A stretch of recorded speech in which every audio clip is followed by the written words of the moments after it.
Winter 1945 held the town like a closed hand. Roof lines crouched under snow, chimneys breathed thinly, and every window stayed blind on instinct. For 6 years, night had meant orders. Blackout shutters, whispered steps, a match cupped like contraband. Children learned the shape of fear by touch. Just before sundown, the convoy turned off the main road. 2 deuce-and-a-halfs, a canvas-muzzled trailer, a squad of Americans in frost-stiff parkas. They parked beside the dead substation, the one with its doors chained and its gauges staring at zero. An officer with pencil behind his ear, Lieutenant Carter, unrolled a paper map already webbed with grease-penciled lines. Beside him, Herr Kappel, the town's gray-mustached electrician, hugged a tin of porcelain fuses as if it were bread. "Tonight," Carter said, tapping the breaker cabinet, "you sleep with light." The rumor ran ahead of the cable reels. People drifted into the square, boots quiet on packed snow. Widow Lisa kept one hand on her son's shoulder. The boy craned for a better view of the Americans feeding copper into the dark. Dusk collapsed. Lanterns winked over workbenches. The generator coughed, found a rhythm. Carter set his palm on the cold steel of the main lever. The crowd held its breath. A fingertip hovered over a breaker. To understand what turning night into day takes, wire, what and will, we need to step back to the winter the front lines outran the lights. By March 1945, the thunder of the Western Front had begun to fade eastward, but its silence was worse. In the Ruhr Valley, bridges hung half-collapsed over ice-green rivers, and what the Luftwaffe had not destroyed, retreating engineers had. Entire towns existed without pulse. No current, no rail, no water except what thawed by day. When the American advance passed through, they left behind not victory but vacancy, cities shaped like fossils. The war had run on light. Every raid, every sortie, every train schedule had depended on clocks and bulbs, on the certainty that the switch would obey. Then as the Reich crumbled, that obedience failed. Transformers gutted for copper, poles burned for warmth, power stations shelled into silence. Civilians learned to navigate by candle, by memory, by the phosphorescence of snow. By April, the U.S. Army Corps of Engineers carried as much wire as ammunition. Their convoys followed infantry by hours, not days, their orders written in practical verbs: restore, rebuild, reconnect. Electricity was more than comfort. It was control. A town under light was a town that could be seen, counted, governed. Darkness was an accomplice to rumor, to theft, to resistance cells calling themselves werewolves and promising a final hunt after surrender. That is how Lieutenant James Carter's 312th Engineer Battalion reached the small, Bavarian town of Heinfeld, a place not on any map, famous for nothing, but strategically pinned between 2 rivers and a railway the Americans wanted running before summer wheat came in. The division intelligence officer had circled it in pencil. Population Mokon 200. Power grid non-functional. No active garrison. Civilians compliant but afraid. Heinfeld had been dark for 8 months. The last generator failed in August when the Reich ordered all current diverted to armament plants farther north. Since then, people lived by oil lamps and rumor. Old men said the power lines carried ghosts now. Children refused to touch wall switches, convinced they would call soldiers instead of light. Fear had become furniture, something you learned not to notice. The first morning after occupation, the Americans drove in with trucks that looked like factories on wheels, cable drums, welding rigs, a portable generator hitched behind a Jeep. They posted guards at the crossroads and painted signs in both languages. Curfew 2000. No weapons. Cooperate and live. By noon, the engineers were unspooling wire across the square, measuring distances like tailors. The townspeople watched from doorways. For years they had been told that defeat meant enslavement, that Americans would loot, torch, punish. Instead, the foreigners measured voltage and handed out chocolate. Suspicion didn't vanish. It merely blinked under the strange brightness of daylight uniforms. When Lieutenant Carter asked for someone who knew the town's wiring, eyes turned to one man, Herr Ernst Kappel, 70 years old, retired tram technician, still wearing the cap of his trade. Kappel came forward slowly, holding a box of spare fuses like an offering. He expected confiscation. Instead, Carter nodded toward the substation. "Can you draw me your map?" he asked through a translator. The old man hesitated, then tapped the wall with a trembling finger. Here the main feed, here the transformer, here the line to the bakery and the well. His German words spilled like a current, rediscovering its path. By late afternoon, Carter's men had traced the main artery of the grid, a loop from the substation through the church square, up the hill past the mill and back along the stream. The insulation was shot, but the bones were good. "We'll need to bring our own power," he muttered. "Get the 25 kilowatt out of storage." The translator relayed, and soon a pair of soldiers were backing a trailer into the yard. Its olive hull bore white stenciling, U.S. Army, portable generator unit, 5 kilowatt 110 220 vac. When the tarp came off, villagers flinched at the hum of metal that still remembered battlefields. Carter knelt beside the panel, wiped grease with his sleeve, and smiled faintly. "We'll wake her up tonight." He meant the machine. But for Heinfeld, it would mean something larger. The first night in half a year when darkness would lose its authority. And as the engineers laid their cables under a sky bruised with evening, a thought moved quietly among them. If you could turn lights on for your former enemy, maybe you could turn off the war itself. The Americans worked with a kit that looked like a traveling alphabet. A for ammeter, B for bus bar, C for cable clamp. Spools of THHN wire gleamed like tamed snakes on their reels. Field switchgear rode in crates stenciled with numbers. Every lid yielded another puzzle piece: knife switches, porcelain insulators. A handful of step-down transformers salvaged from a depot that had survived by accident. Grounding rods, 6 feet of stubborn copper, waited to be hammered into frozen soil until they found the earth's slow forgiveness. Carter briefed his sergeants the way an orchestra leader marks cues. Sequence is everything. Pump first, bakery second, clinic third. Church bell and street lamps if we've got surplus. No house lines yet, street and civic only. He jabbed the map with a pencil. Phasing. We're bringing in single phase tonight and balancing by block. I want a neutral tied like a prayer knot. We trip one fault, not the whole town. Heinfeld brought tools of its own. A coil of cloth-covered wire hidden since 1943. A cigar box full of intact screw fuses Herr Kappel had hoarded like jewels. A tram transformer that might be coaxed into one more season of work. A miller produced a crate of old ceramic lamp holders scraped from a warehouse under the pretense of repairs years ago. In peacetime, this would be thrift. In spring 1945, it was strategy. Cultural distance threaded every conversation. Villagers came with their hats in their hands because habit said victors demand tribute. Engineers answered with hand signals and patience because habit said civilians panic and panic breaks procedures. Rumors of werewolf units floated like wood smoke. A cousin who knew a boy who hid a pistol in flour. A roadblock shot at from hedgerow shadow. The GI's fingers brushed their rifle slings a little more often. The guards at the crossroads paced their 10 meters like metronomes. Nobody here wanted a misunderstanding to burn down a night's work, so the practical deal took shape. Labor for rations, parts for safety, honesty for speed. Carter posted it on the substation door in both languages. Water first. Pump house feed prioritized. Bread second. Bakery line energized if safeties hold. Clinic third. Lights and heat for the 2 beds inside. Curfew stands. No wandering under new light past 2000. No tapping. No one connects a home without inspection. Light is order, his interpreter translated for the Burgermeister. The older man nodded, eyes fixed on the paper as if it might blur and disappear. Order is mercy, he said back, and meant both meanings of the word. Benevolence and regulation. At the substation, fear had to be unlearned. For years, Kappel had thrown the main lever with a heartbeat of dread. Is someone watching? Is this the day they decide I am guilty of hope? Now he showed Carter the scars of occupation. A cracked oil switch packed with sawdust to keep the drip quiet. A bus bar taped crudely after an air raid. A nest of perished insulation around a knife switch that had once grounded a tram line and would now pretend to be a municipal spine. Carter listened without judgment and began to sketch fixes.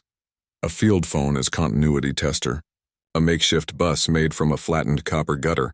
A wedge of rubber scavenged from a ruined tire to pretended insulation where porcelain had died. Grounds in 3 places, he told his sergeant. Soil's frozen. Drive until you hit wet truth. They moved through the streets like men reading a book by touch. Every junction box told a paragraph about shortages and improvisations. Here cloth wiring braided with string. There a junction rust-welded shut that had to be persuaded with the language of heat. A lamppost that had not glowed since the year before Stalingrad refused to give up its baseplate. A private swore, smiled, and used a trick he'd learned tightening head bolts on a Ford back in Ohio. Fear softened in increments. Widow Lisa appeared with a kettle of ersatz coffee brewed from roasted barley, and something sweet that might have been beet syrup. Engineers drank it politely and returned with a crate of sea rations for the clinic. For the children first, the interpreter emphasized, and found himself saying it with a fervor he had not planned. A boy named Emil fetched nails and carried messages while memorizing the posture of men who did not shout when wire bit them. When a young GI flinched at a backfiring truck and spun too fast, rifle half raised, the Burgermeister stepped into his sight line and held him still with an open palm until the wave passed. They were all learning new drills. By late afternoon, the plan was a skeleton waiting for blood. Cable lay along the square like veins, tied back from wagon wheels and boots with neat loops and chalk marks. The generator trailer sat squared and chalked. Carter and Capel traced the feed twice with fingertips, then once more with their eyes as if they could will electrons toward charity instead of catastrophe. There were risks. Old insulation hides new shorts. A miswired neutral can make lamp sockets bite like snakes. And there were human risks. The one window where a curtain twitched a shade too long, the boy who stared at the rifle sling instead of the cable path, the hand on the breaker that belongs in both moral and mechanical stories. Tonight, light lowers the temperature, Carter told his men when dusk turned the snow blue. Theft goes down. Tripping hazards go down. Panic goes down. If Werwolf is out there, light makes them choose to be seen. He set a guard at the substation to keep curious hands from making brave mistakes. He sent a pair of privates to the pump house with a promise. First water by dark. He asked the bakery to pre-mix dough for 0400 and watched the baker's shoulders quiver. A private earthquake of hope. By the time lanterns circled the breaker cabinet, everyone in Heinfeld understood the stakes without anyone naming them. Turning on light would not erase the ledger. It would rewrite the next line, and into that line walk our people, Lisa and Emil with their winter breaths, Capel with his pocket of fuses, Carter with a pencil map and a jaw set against both failure and triumph. The angles of what happens next, human, tactical, technical, are the only way to tell how a town changes in a single click. Widow Lisa had learned to measure nights by knocks. Some were wind, some were boots. Tonight it was hammers on copper and the click of wrenches, a strange new percussion that made her jaw unclench without permission. Emil hovered at her elbow, 12 and all edges, the way boys get when hunger has had too much winter to work with. "Can we watch?" he asked. Lisa said no and then found her feet carrying them anyway to the square, because mothers go where their children point when the thing they point at is hope. Herr Capel stood with his cap pulled low, a man who had once been certain of wires and had spent 8 months being certain of nothing. He held his fuse tin the way a widower holds a hat at a grave. When Carter asked, "How old is this network?" Capel said, "Older than the last war, younger than the tram," and they both smiled at the grammar of that answer. He guided the lieutenant's finger across a paper map, with the hesitancy of a violist tuning a borrowed instrument. Carter carried his own burdens lightly and exactly.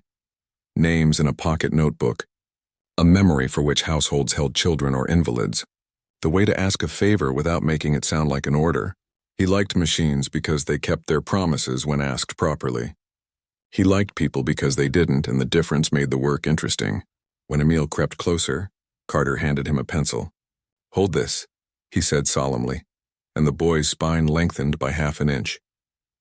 Elsewhere around the square, the Americans and the villagers practiced a new etiquette. A GI took off his gloves before accepting Lisa's barley coffee, as if bare hands could drink more politely. The Burgermeister stood near the guard post so every curious villager would pass through his field of quiet approval. A baker whose brother would not be coming home rolled his sleeves, shook hands with the sergeant, and asked, in 2 languages, if he might bake bread for everyone if the ovens woke. The sergeant said, "Yes, everyone." The square became a diagram. Security first. 2 sentry posts covering the approaches, overlapping arcs of observation that made alleyways honest. Curfew posted and acknowledged. The sentries' rifles hung easy but not careless. A single strand of barbed wire marked the substation yard not as a threat, but a sentence boundary. Do not cross the comma without permission. The worksite itself took on its own choreography. Tool tables arranged so men could reach without turning their backs to the street. Lanterns hung high enough to flood the panels without blinding the guards.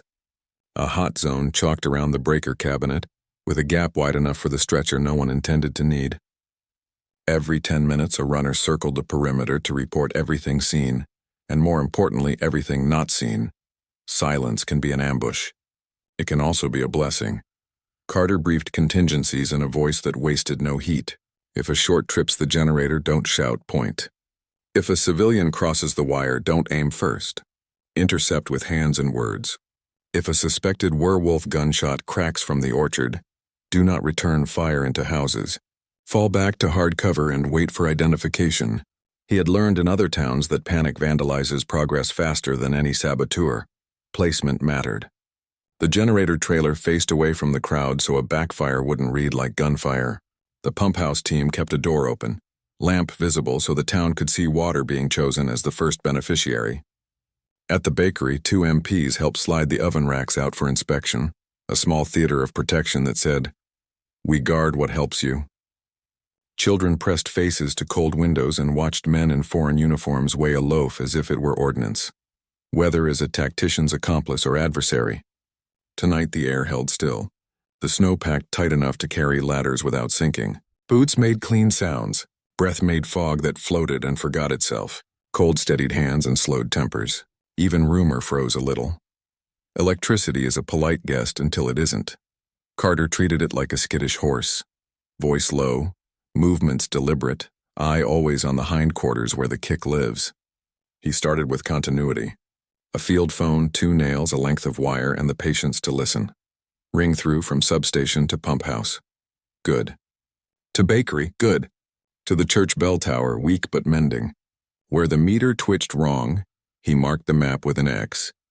Then sent a pair with a ladder and a bucket of porcelain bushings to persuade history. The main cabinet opened like a confession. Knife blade switches dulled by neglect. Buzz bars with heat scars like old cigarette burns. Capel pointed to a cracked oil switch and said, "This one sulks."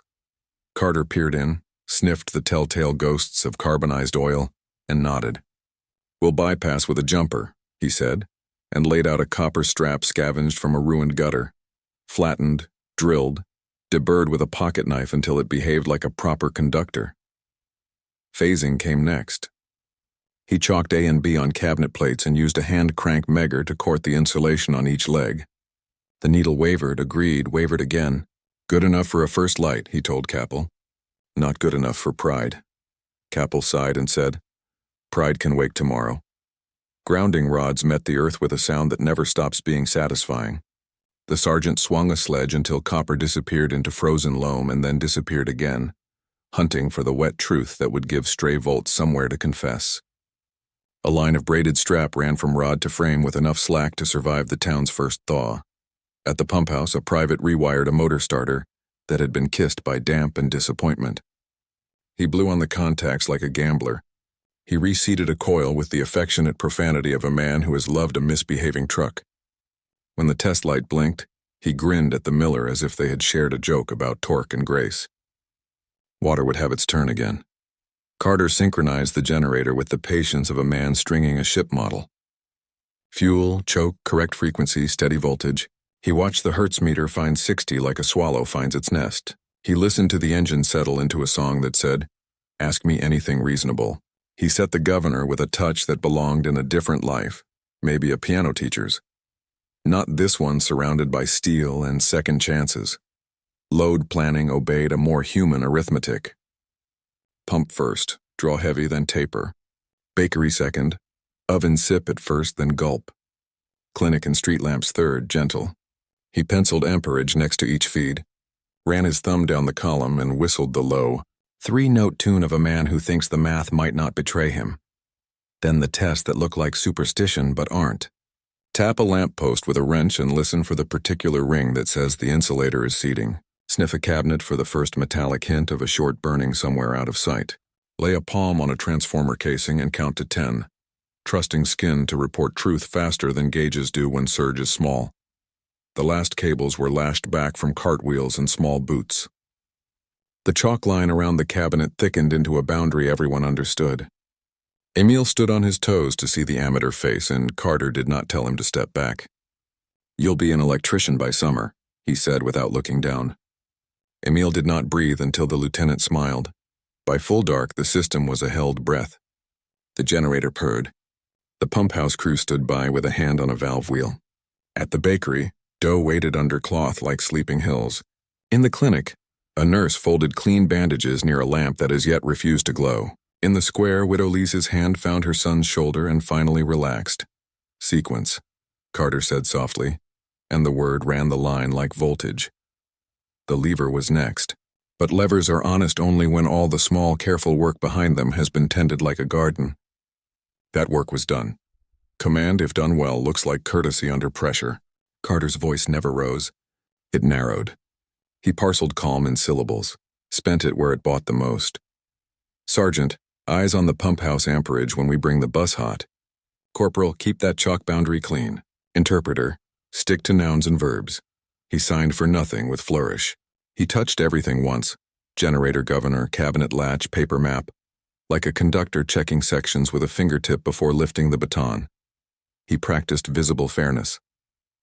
When villagers queued with questions, "My mother needs the clinic, my bread won't rise without heat," he answered in order of wires, not volume of grief. "Pump, bakery, clinic," he repeated, the cadence steady enough to become trust. When a private fumbled a bushing and swore, Carter did not rebuke him. He handed him another bushing and the screwdriver aligned to the slot. The lesson traveled faster that way. Leadership also meant leaving room for other people's dignity. He asked Capel, not told him, where the neutral bar used to run in the cabinet before someone robbed it for copper. He let the burgermeister read the posted plan aloud to the square in his own voice, and stood 2 paces behind like a shadow that kept its distance. When Lieza hovered near the rope, Carter nodded to the sergeant, who lifted it briefly to let her pass close enough for Emil to see the amateur face. "No speeches. A small permission is more binding than an order when people are relearning what normal feels like." His contingency tree lived in a quiet corner of his mind and showed in short, spare lines on a notepad: trip, isolate, reclose, crowd surge, MP cordon, interpreter, gunshot, cover, count, confirm. He had learned in other towns that the difference between panic and procedure is often a single sentence given in the right tone at the right time. He kept that sentence ready. "Hold, we'll fix it." The word floated like frost. Some men in the square had worn armbands weeks ago. Some Americans had lost friends to bridges that detonated 1 minute too late. The distance between uniforms does not evaporate under lanterns. It thins where work is. A rumor slid along the bakery wall: werewolf boys in the orchard, and brushed the sentry's neck like cold breath. The MP adjusted his stance, not his aim. His partner scanned the line where trees met snow and saw nothing but branches negotiating with wind. A farmer shifting a sack at the edge of the crowd made a gesture that, in a different hour, might have drawn a shot. Tonight the sentry lifted a hand, open, steady. The farmer froze, then nodded, then, after a heartbeat that recalibrated everyone's future, set the sack down and stepped back. Men allowed each other to survive their instincts. In the substation yard, Capel's hand hovered near the panel. Carter saw a tremor and recognized its dialect, fear not of current but of accusation. He moved slightly so that any photograph taken by memory would show 2 men at the lever, not one vulnerable figure to be blamed later by whichever history won. The interpreter, watching, understood and filed the trick away under things that prevent punishments that arrive late. Enemy became local, specific, occasionally ridiculous. Emil stared at a GI's web gear with hungry eyes and asked if Americans always carry so much bread. The GI laughed softly and unhooked a can of meat instead. The boy misread the label, misread the food, misread the world, took a bite, and discovered that even enemies eat strange things when supplies are honest. Where malice might have bloomed, fatigue planted something else. The square had the hush of a workshop at closing time. Men traded glances that said, "Let's finish this," without discovering each other's worst selves. That pact, unsigned, unspoken, guarded the night more effectively than any posted order could have. Light is not neutral. It is a promise and a boundary at once. Carter's posted plan, Water, bread, clinic was policy, but read like ethics. It said, first serve what keeps people alive, then what keeps them decent, then what keeps them proud. The order was a grammar. Verbs followed it and behavior conjugated accordingly. The moral risk in an occupied town is always the same, triumph performing itself in front of the newly powerless. Carter starved that performance. No grand reveals, no stage cheering. He forbade photographs of the breaker pull. We're not a circus, he told the corporal with the camera. We're a utility. It wasn't humility. It was discipline. Utilities outlast banners. Rules held the perimeter of mercy. Curfew wasn't cruelty. It was a valve on the pressure of sudden freedom. No tap orders weren't hoarding. They were recognition that a miswired house can become a funeral. The MP's rifles stayed slung, but their safeties were checked.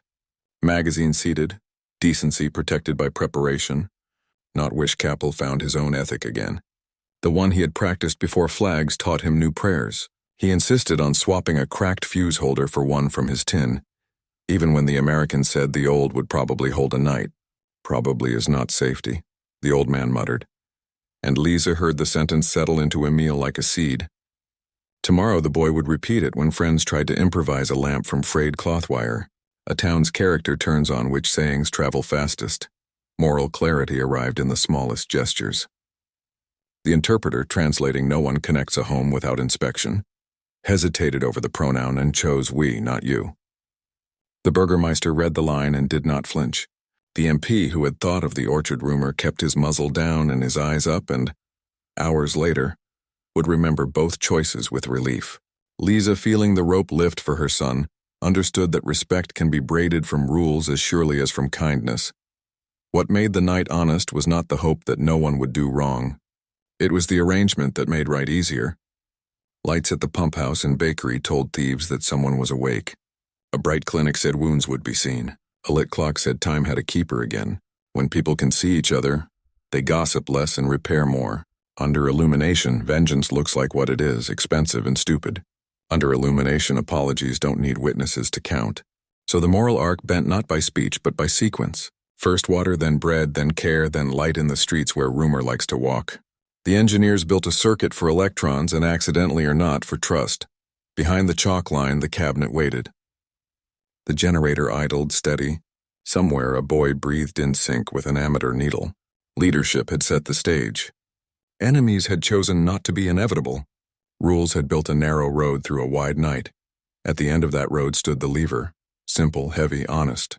The square exhaled into stillness. Lanterns ringed the cabinet like careful stars. Snow had taken on the private blue of true night. The generator idled with the confidence of a dog that knows its house. Carter pulled his gloves tight once, then tucked them in his belt. Bare fingers for the lever. Skin tells truth faster than leather. Sequence, he said softly, and the word found its places. Pump house standing by. Bakery standing by. Clinic standing by. Capel opened the cabinet door. Hinges complained, then accepted. Knife switches glinted dull. The new jumper strap lay where copper gutter had been asked to remember its former life as metal. A braided neutral sat like a seatbelt across the rack. Carter tested the latch with his thumb. No give. He looked down and found Emil's eyes fixed on the amateur needle as if he could will it to kindness. Phasing AB only, Carter murmured to his sergeant. If we hear the governor hunt, we drop load fast. Pump first, count 10, then bakery. Leave the clinic for the third breath. He checked the governor again, adjusted a hair. The Hertz meter read steady. Voltage sat respectful.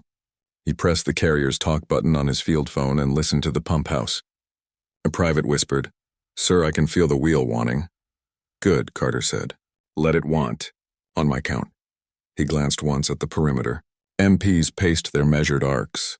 The interpreter stood near the rope, hands visible, posture set to calm.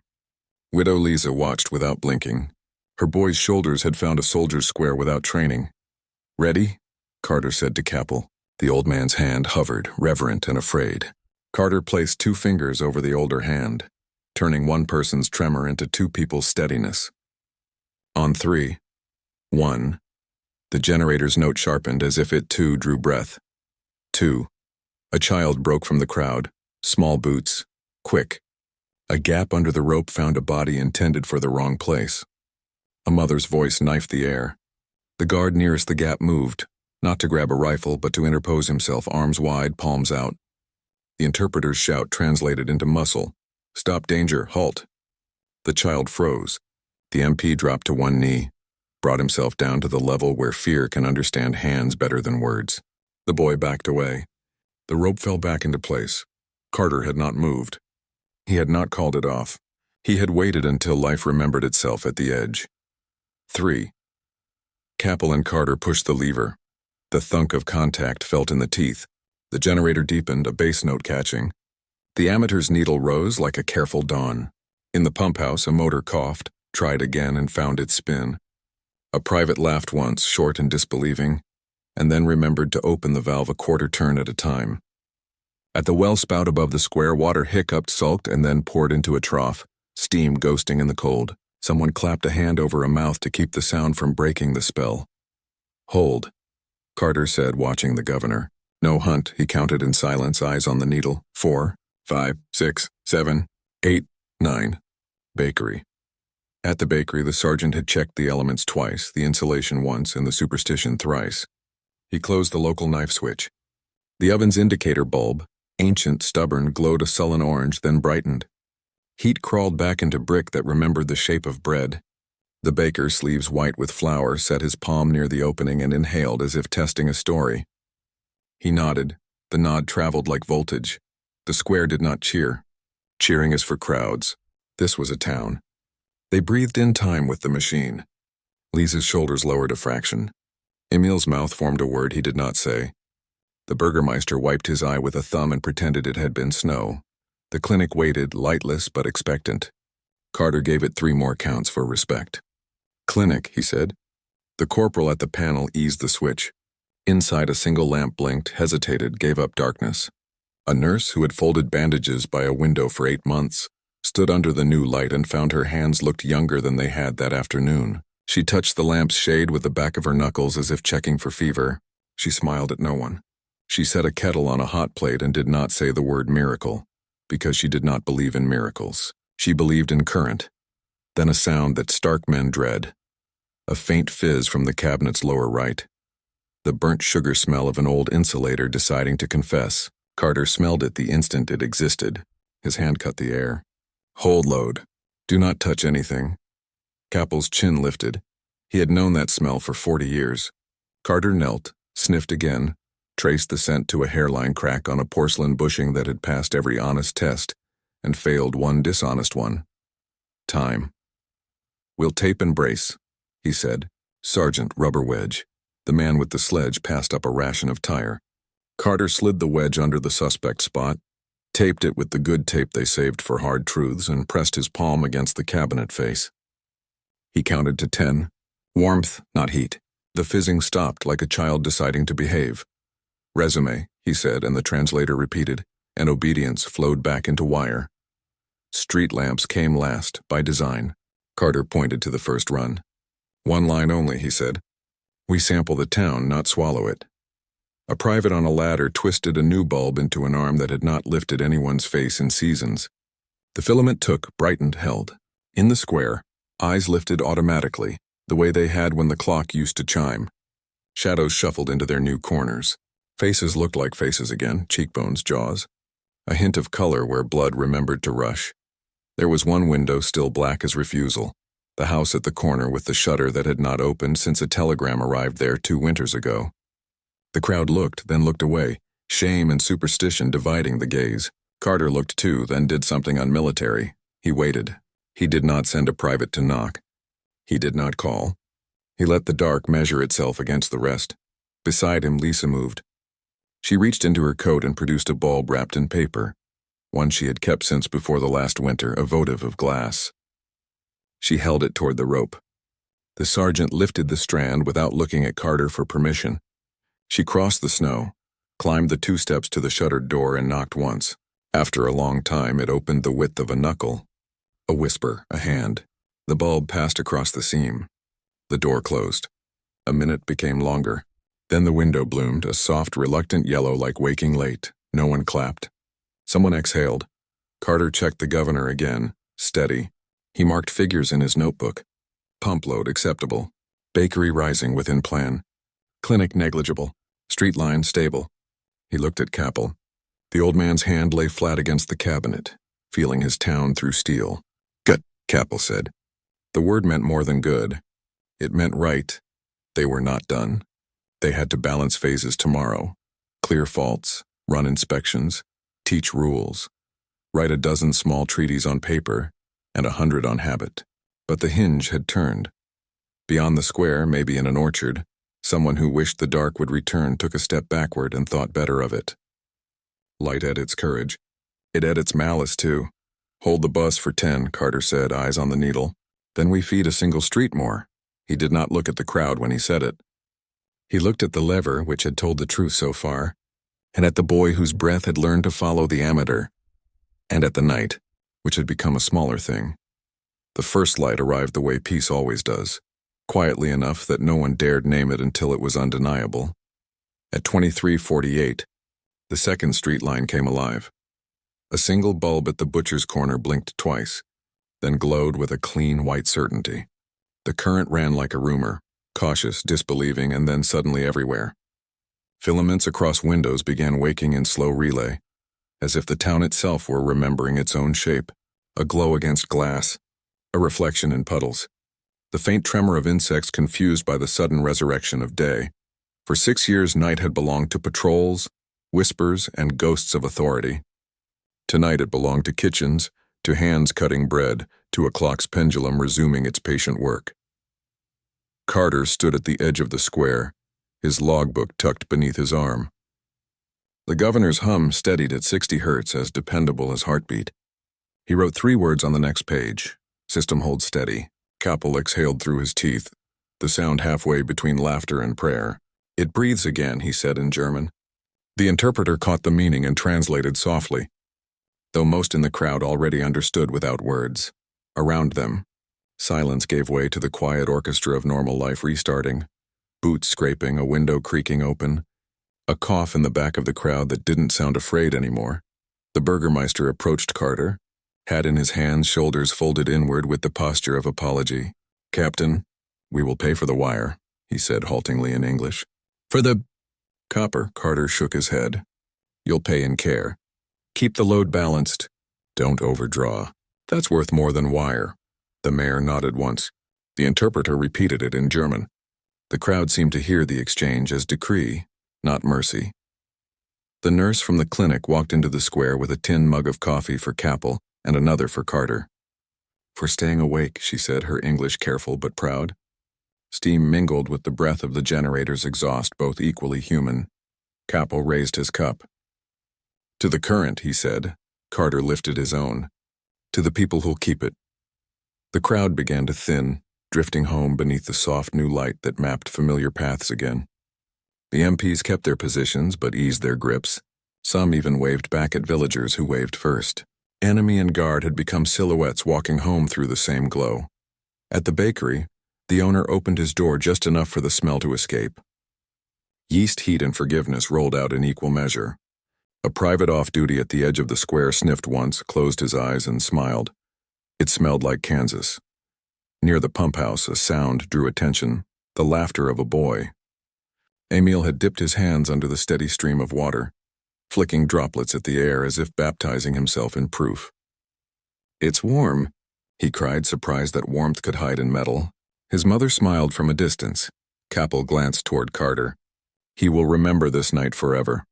Carter nodded, but his gaze lingered on the horizon where night thinned to pale gray. He'd better remember the rules too, he said softly. That's how it stays on. He was only half joking. Capel knew it. Across the square, the house that had refused light now shone faintly. A figure, an old man, had stepped outside and leaned against his doorway. He stared at the lamppost as if it were an apparition. Carter didn't know his name, but he recognized the look. A man who had lost too much to expect any good to last. Carter walked over, slow, deliberate. Evening, sir, he said. The man's German answer came like gravel. Long time since that word meant anything. Carter gestured toward the lamp. Looks like it means something again. The old man looked up. His eyes adjusted, finding not glare but gentleness. Light makes the world smaller, he said. Maybe small is safe. Carter didn't answer. Some truths didn't need translation. He touched the man's shoulder, then turned back toward the cabinet. Midnight arrived without ceremony. The engineers shut down non-essential loads, marking notes in the log. The square was still bright enough to read by. Frost sparkled on the metal railing like stars surrendered their shift to bulbs. Capel began to close the cabinet when Carter stopped him. Leave it open till dawn. Let the air dry it out. We'll run a full sweep tomorrow. The old man smiled. Always tomorrow, he said. That's a good word. Carter grinned faintly. Best one we've got. He looked at the faces still lingering. The sergeant, the interpreter, the baker, the nurse, Lisa and Emile, each caught between fatigue and quiet triumph. All right, he said, go home. Sleep under your own light. Hours later, with the generator on idle and the guards dozing, the town of Steinhof looked less like a place captured and more like a place rescued. Snowmelt shimmered on the cobblestones, reflecting 100 small suns. At 04:10, a sentry on the east road saw a shape in the distance, a horse cart returning from the fields. The driver was wrapped in a gray blanket, his lantern dark. As he entered the town limits, the streetlights caught his face. He looked up, startled, and laughed out loud to no one. He hadn't expected to see light again in his lifetime. From the ridge above the town, the line of glowing windows looked like a necklace, one strung not for beauty, but for belonging. A mark on a map that meant here the war is over. Carter closed his notebook. The generator's heartbeat steadied into a lullaby. He leaned against the fence post, eyes half closed, listening not for threats but for the sound that told him the mission was complete. Ordinary silence. Behind him, Capel was humming a tune so old that neither knew its name. Lisa and Emile walked home together through light that no longer needed guarding. The first bread of the new morning rose in the bakery oven, and in the clinic a nurse slept in a chair under a lamp that hummed softly, refusing to go out. For the first time in years, night had ended on schedule. Morning came like a gentle confession. The snow had receded into silver pools, and for the first time in years, Steinhof woke to something resembling normalcy. Windows stood open, curtains drawn back not in fear but curiosity. The air smelled of bread, wet pine, and exhaust, the aroma of rebuilding. Captain Carter stood at the substation with his clipboard tucked under one arm, hat tilted back, coffee cooling in the other hand. He had seen cities larger than Steinhof, Paris, Antwerp, Aachen, come back to life under Allied restoration. But something about this place felt different. This was not liberation by parade. It was redemption by procedure. He turned a page. Pump pressure steady. Load on bakery line, within margin. He smiled faintly. Clinic voltage good. Frequency holding. Beside him, Capel rubbed his palms together as if the light itself had left warmth behind on his skin. When a machine wakes, it forgets nothing, the old man said. It just waits for someone to turn the handle again. Carter nodded. Machines forgive easier than people. The interpreter, a thin corporal from Ohio, looked up from his notes. Sir, the Burgermeister requests a meeting at noon. Something about a memorial service tonight. Says they want you to come. Carter frowned. Memorial? For those who didn't live to see the lights return. By noon, the square was unrecognizable. Children chased each other around the restored lamppost, shouting in the bright winter sun. Women swept doorsteps that hadn't been touched since before the surrender. The bakery handed out small loaves, half flour, half gratitude. A group of men were stringing a new flagpole beside the pump house, though no one seemed certain which flag would hang there. American soldiers watched but didn't intervene. They had orders to occupy, not to dictate, and perhaps for the first time the difference mattered. When Carter arrived, villagers paused their work. He was still the man with the authority to darken the town again with one command. But he was also the man who hadn't. The Burgermeister stepped forward with a folded piece of cloth. We found this, he said, in the rat house cellar. It's not political. It's just our town's old banner. He unfolded it, a simple blue field with a white gear at the center, the emblem of Steinhof's Foundry Guild from before the war. Carter nodded.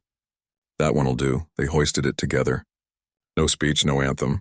Just fabric moving against wind that had finally lost the taste of smoke. The day unfolded in quiet work. Carter's engineers moved through streets, testing loads, explaining fuses to anyone willing to learn. Capel followed them like a priest walking behind acolytes, ensuring no one cut corners, no one overreached. Lisa brought bread and boiled potatoes for the men at noon. Emil trailed her, holding the basket full of questions about wires and switches. Carter crouched beside him and showed him the symbol stamped into each junction box, a lightning bolt inside a circle. "What does it mean?" the boy asked. "Danger," Carter said. Then after a pause, "And power if you respect it." Emil squinted at the metal, nodding solemnly as if accepting an oath. Capel watched and smiled. "You teach like an engineer, Captain." "I teach like a man who's blown up enough mistakes," Carter replied. They all laughed quietly, the first sound of shared humor in a town that had forgotten how. That night, the memorial took place under the same lamp that had first flickered to life. Villagers gathered with candles, though they no longer needed them, and laid small offerings. A photo here, a name carved into wood there, a folded letter never sent. Carter stood back near the generator truck. The engine was off, its metal cooling with soft ticks like an animal sleeping after hard labor. He felt Capel approach before he heard him. "You should come closer," the old man said. "They want you with them." Carter shook his head. "They don't need an American in their mourning."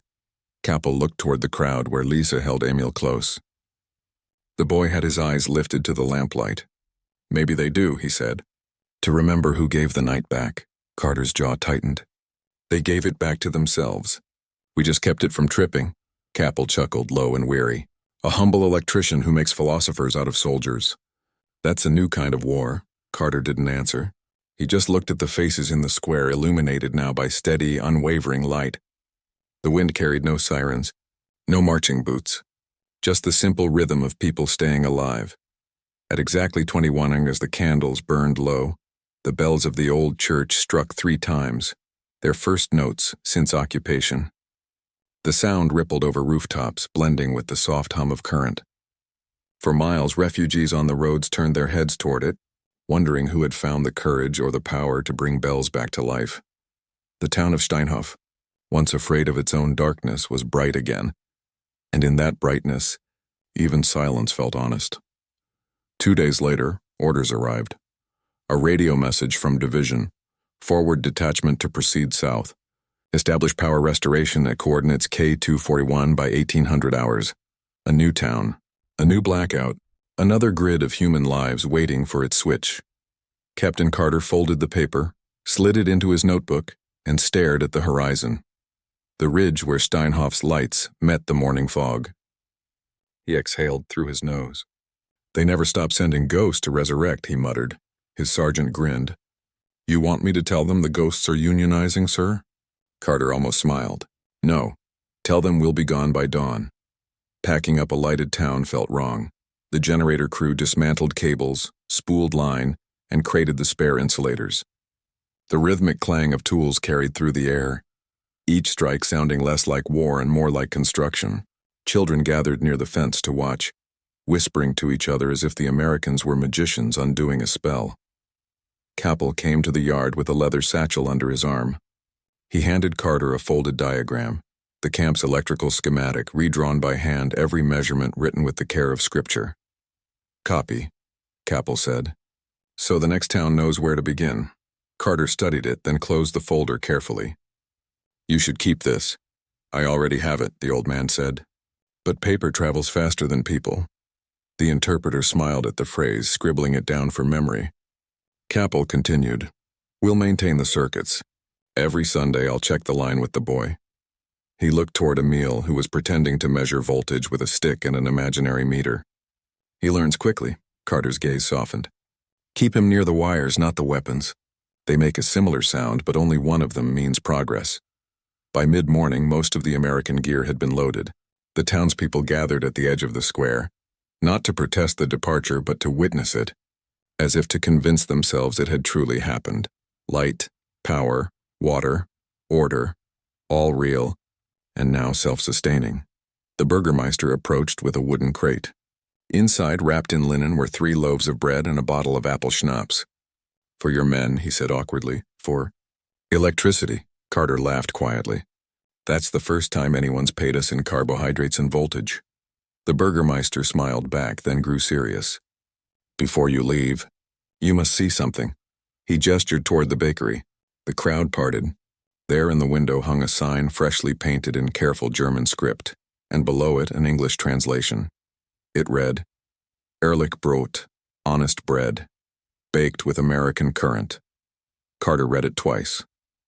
He felt something unspool in his chest, part pride, part disbelief, part exhaustion. That's one hell of a brand, he said. Just don't charge royalties. The Burgermeister shook his hand. If the current stops, we'll fix it. If the world stops, we'll wait.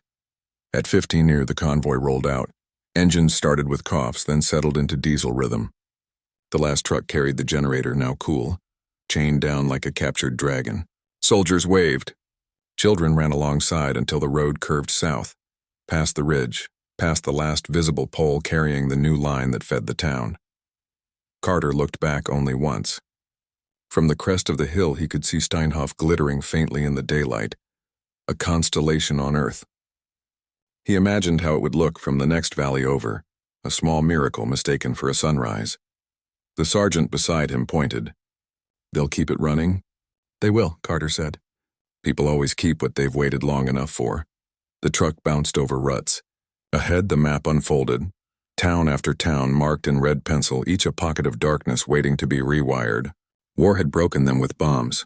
Now peace demanded something slower, more exacting. Patience, socket by socket. Night fell fast on the road. The engineers bivouacked near a half-frozen stream. No lights per order. The stars were enough. Carter sat on the tailgate reading Kappel's hand-drawn schematic under the dim glow of a hooded lamp. Lines, circles, notations, ordinary symbols carrying extraordinary faith. A single penciled note at the bottom, in Kappel's uneven English. If dark come again, remember this. Light is not owned, only borrowed. Carter closed the folder and leaned back against the truck. The generator slept behind him. Down the road, Steinhof's glow was still visible, faint but defiant against the horizon. The sergeant approached quietly. Hard to leave it behind, isn't it? Carter nodded. Every wire we leave is a story that keeps writing itself. He took one last look toward the north. Somewhere in that tiny town a boy would wake tonight to check the ammeter just because he could. Somewhere an old man would tap a panel and smile at the hum. Somewhere light would refuse to go out. Get some sleep, boys, Carter said softly. Tomorrow we wake another ghost. The wind carried the hum of the generator chain, faint and metallic, like a song remembering its melody. History rarely remembers the men who fixed the wires. It writes about generals, treaties and bombers, not the soldiers who traded rifles for voltmeters, who stitched broken grids instead of borders. Yet somewhere between destruction and peace it was these small acts of repair that taught Europe how to breathe again. Steinhof was not strategic. No maps marked it in red. But for one night in 1945, it became the front line of a different kind of victory. The quiet kind, measured not in territory gained, but in fear lost. Captain Carter's unit moved on. The army would follow its timetable, restoring one town after another until the network of light stretched like a promise across the ruins of Germany. Each spark became a signal. Civilization endures. Years later, the power lines they built would feed into the first unified European grid. No one remembered the names on the blueprints. But the current remembered. Kappel stayed in Steinhof until his hands grew too old for wrenches. Emil became an engineer, studying in Munich on a scholarship from a program the Americans quietly funded. When asked in later interviews why he'd chosen electricity, he said, "Because when the lights came back, I saw my mother smile for the first time." That was reason enough. And Carter? He went home to Ohio, opened a small repair shop, and never spoke much about the war. But every Christmas he received a parcel from Germany. A loaf of honest bread stamped with the words baked with American currant. He never ate it. He kept each loaf wrapped and dated, lining them on a shelf in his workshop. Reminders that sometimes victory doesn't explode. It hums, it glows, it stays. In the end, light became the truest monument. Not the statues or medals, not even the stories, but the enduring everyday glow over the roofs of a town that had once feared the night. Because peace is not when guns go silent, Peace is when switches click and someone, somewhere, looks up at a bulb and thinks it's still on. And that, more than any flag ever raised, is how the world begins again. Subscribe for more true stories that remind us of what it means to be human, even in the darkest of times.